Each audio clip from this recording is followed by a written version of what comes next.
May gabi sa inyong tanan, kini yung ubos nga alagad DJ Michael Marti.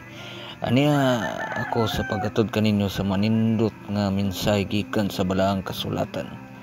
Mayong gabi sa tanan nga 30 ka barangay sa siyudad sa Dumaguete, ilabi na sa tanan lungsod sa Negros Oriental. Maayong gabi.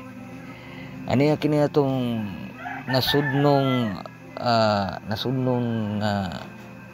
balaang kasulatan mabasa gikan sa magazine sa 1999. Ang title ani mga kaigsuunan, ang iyang mga paghukom matuod ug matarong.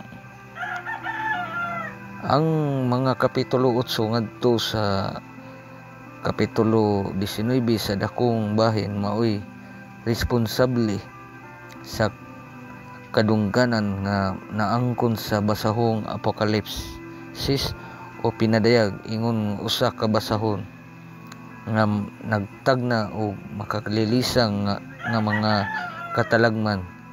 Kini naundan sa masakit nga mga minsay sa paghukom, gisimboluhan sa mga pagbudyong sa trampita, mga hampak ug mga panaksan sa kasuko sa Dios nga gitumong batok sa nagkalain-lain nga mga elemento sa sistema sa butang ni Satanas.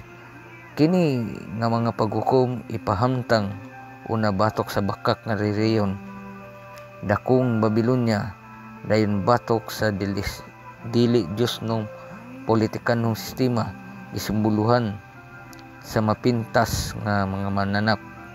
Mabasa kana sa pinadayag 3 1, 2, 17, 5, 17, yung versikulo 15, 16.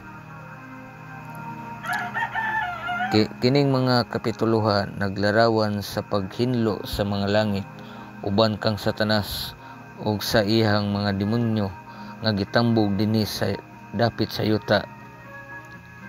Kini nagtaganag bugtong makatarunganong katin-awan alang sa mga sukad, mahinabo nga kalisod sa kalibutan sukad sa 1914. Atong paklion ang Biblia sa pinadayag 12 bersikulo 7 hangtod sa 12. Kini naghubid usab sa simbolikong pinulungan sa kalaglagan sa daotang sistema sa mga butang ni Satanas sa yuta.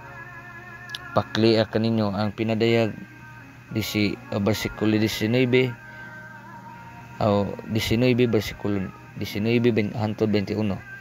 Angay bang makurat ang mga tawong matinud-anon o kasing-kasing niini makapahinuklok nga mga hitabo, dili kay sa panahon sa pagpahamtang sa Dios sa mga magpaghukom ang langit nung panon na nagsinggit. Dayiga ninyo si Jah ang kaluwasan ug ang himaya ug ang gahom, iya sa atong Dios tungod kay ang iyang mga paghukom matuod ug matarong, ug si Jehova dili mopatunga sa matarong nga sistema sa mga butang nga dili una paphaan ang yuta sa mga tawong naglaglag niini, apan walay tawhanon o politikanhong kagamhanan ang mga awtoridad nga gahom sa paghimo niini. Si Jehova lamang ug ang iyang tinudlong hari ug maghukom si Kristo Jesus ang makahimo niini diha sa pagkamatarong. Pagkamatarong ingon tin-o kayong gipakita sa apokalipsis, katuyuan ni Jehova ang paglaglag sa